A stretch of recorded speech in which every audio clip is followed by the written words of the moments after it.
Hare Krishna. My name is Phalini Dasi. I was born in Denver, Colorado in December 1950. And I joined ISKCON, International Society for Krishna Consciousness, Hare Krishna, when I was 21 or 22. So my journey in Krishna consciousness began much earlier than that.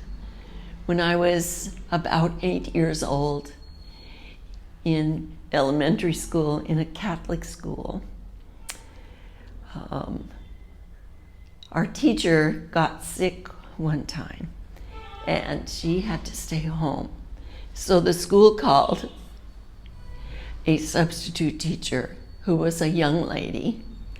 And now when I look back, I think that probably she was kind of a progressive thinker. She was kind of an independent young lady who wanted to help us little Catholic children understand more about the world. So she proceeded to tell us that there are other religions in the world other than Catholicism. And she said, and there's a place called India where people chant the name of God, and they walk from temple to temple wearing long robes, and they hold a rock between their hands and hold the rock up high above their head, and then they put it down on the ground and they lay flat. Then they stand up and walk to the rock, pick it up again, and do the same thing. So in this way, they're offering respects to God, and they are chanting his name. And when I heard this, her words went into my heart like a bolt of lightning. And I thought, I'm one of those people. I have to find this place called India. I have to find those people. And I was very excited about the information that I had learned that day in school. But when I shared it with others, they were not interested. They either didn't believe me or they thought it was not important. So I kept that teaching in my heart, and it kind of merged into my subconscious. So as I went through my life, when I got to college, I became disillusioned because ever since I was small, I wanted to know, okay, why do the commandments say that thou shalt not take the name of the Lord thy God in vain? What is the name of God? I would ask people, what is God's name? But nobody could answer. And I would ask also, why is one baby born blind and another baby is born with good eyesight? Why is one baby born into a poor family and another baby is born into a rich family? Nobody could answer those questions. They would pass it off as what they call in Catholicism a mystery. So that wasn't satisfying to me. I needed to find answers to these questions. And there's one very popular song right now in these days that you can find on YouTube. It's the theme song from the Barbie movie. I never saw the Barbie movie, but I've heard the song. It's called What Was I Made For? by Billie Eilish. And it is such a good song because that's the kind of question that I used to ask when I was young. And nobody could answer me. Nobody knew the answer to what was I made for? What's my purpose in life? So eventually, when I joined the college, I became disillusioned and I couldn't find any answers to my questions. So I left the Catholic faith, the Catholic religion. And instead of searching for something better, I fell into bad association, and I learned how to commit sinful activities. And so then eventually I dropped out of college and I started living with my roommate in Denver, and I found a job. And so I was working there, but I wasn't happy. I felt something missing in my heart, and I started to go to the library and to bookstores and look for things that I could read that could help me find answers. So I started to learn about metaphysical subjects like reincarnation and karma, and I was very excited about that, learning those subjects and learning about other phenomena that you cannot see with these eyes, but they actually do exist. So I was very enthusiastic to learn more and more in that field. So then eventually I was sitting and watching a talk show one day. My parents lived in Cheyenne, Wyoming, which is 2 hours north of Denver. And on the talk show, which was my favorite talk show, there were 2 people being interviewed, and they were dressed like me. One of them was dressed like me with her head covered, and the other one was dressed just in a kurta and a dhoti because he was a man. And I had never seen people like that in this life, and I became mesmerized. I was so attracted to these people because to me they looked effulgent. They looked bright, like angels that had just come down from heaven. So I listened very attentively to what they said, and everything they said was attractive to my heart and made sense to me. So, but I was so taken by their appearance and their presentation that I didn't even pay attention to see if there was a way to contact them after the program. So I went looking through the phone book. In those days, there were no mobile phones and there were no internet ways to contact people. So we had these big fat books called telephone books, and if you would open it, you would see tiny, tiny print, and there was every name and phone number in the whole city. So I looked in the Denver phone book, and I saw a phone number for a Buddhist center. So I called him, and the man who answered, I explained to him what had happened, and he said, I think you might be talking about the Hare Krishnas. They distribute their books at the airport. So I said, okay, thank you. And right away, I called my brother and I said, can you take me to the airport? And he said, sure. So we got in the car, we drove down to the airport, and we walked into the terminal. The first person I saw was the lady who had been on the talk show, who had been interviewed. I recognized her and I very much wanted to speak with her, but I had to wait because she was talking with someone else. While I was waiting, another person came walking up to me and handed me this book, Bhagavad Gita, as it is. I had seen this book in a bookstore in Cheyenne, but I couldn't understand it.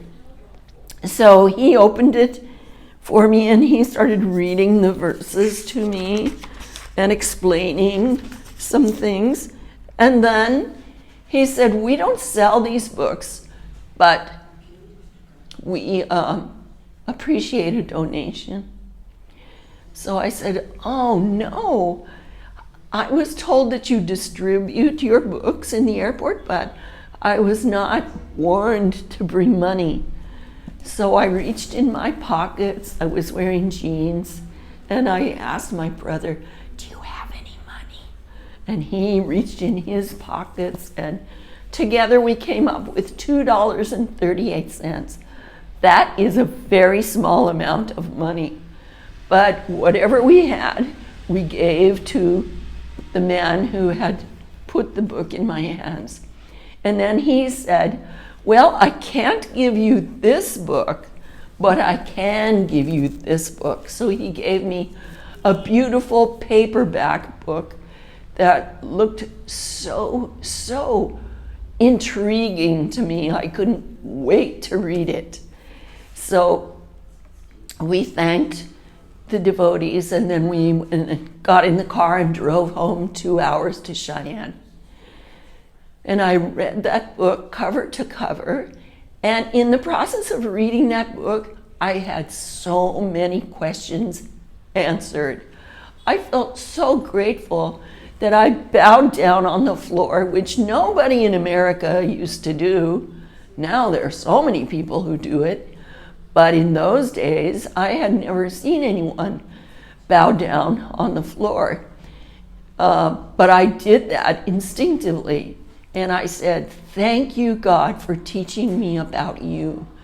Because I had been praying to Jesus, please tell me more about God the Father.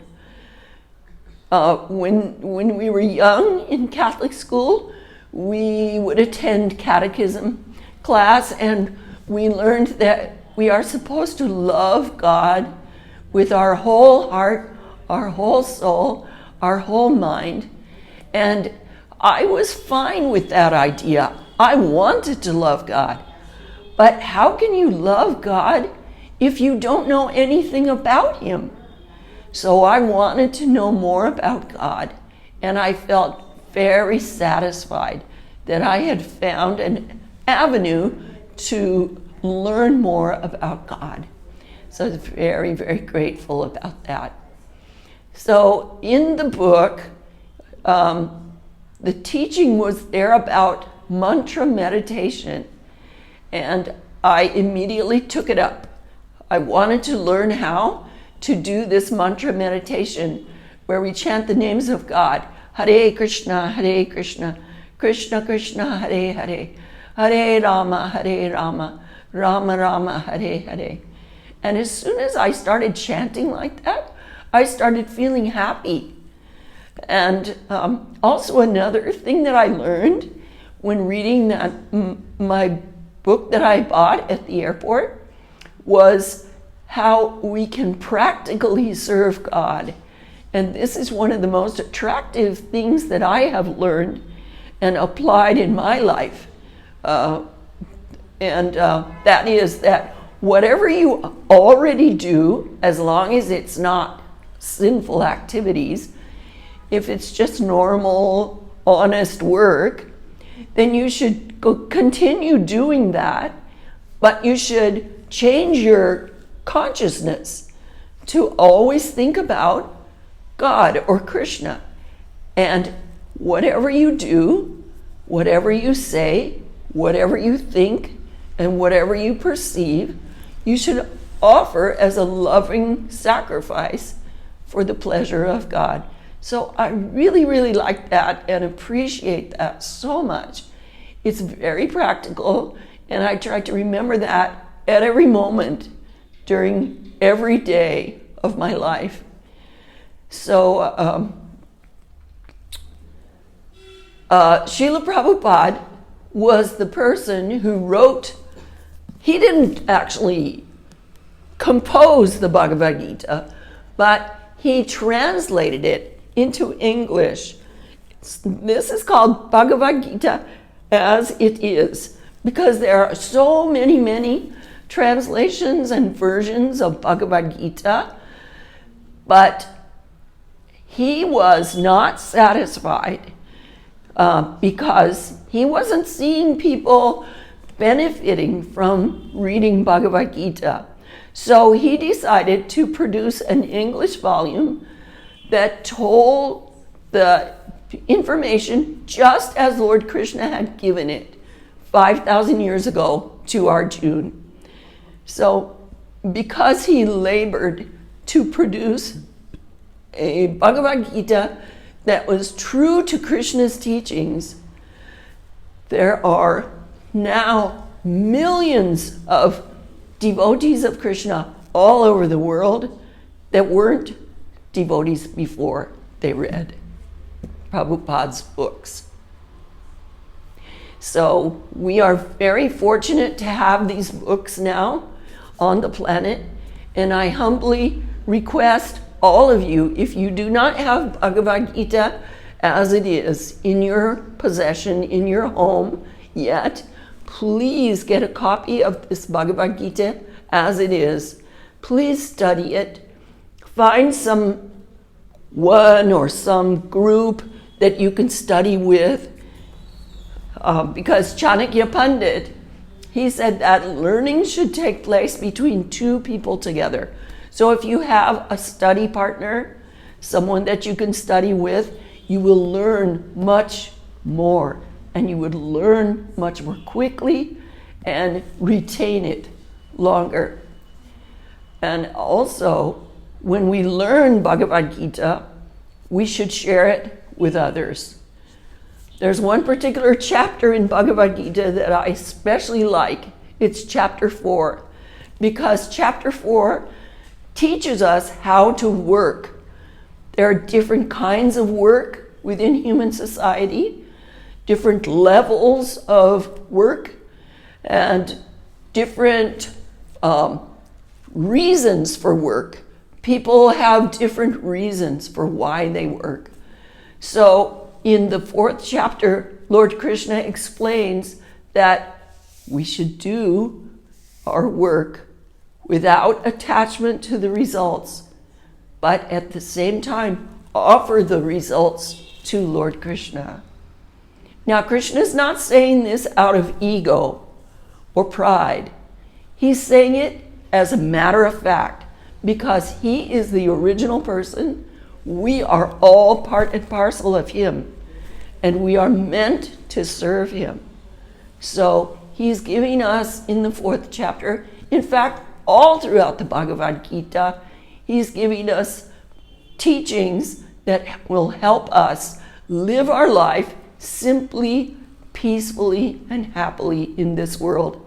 And at the time of death, we will be able to remember him, because that is the purpose of human life.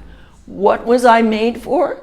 I was made to remember God at every moment, to serve him at every moment, and at the time of death, to remember him. So thank you very much for listening. Very happy to meet you, and hope to see you again. Hare Krishna.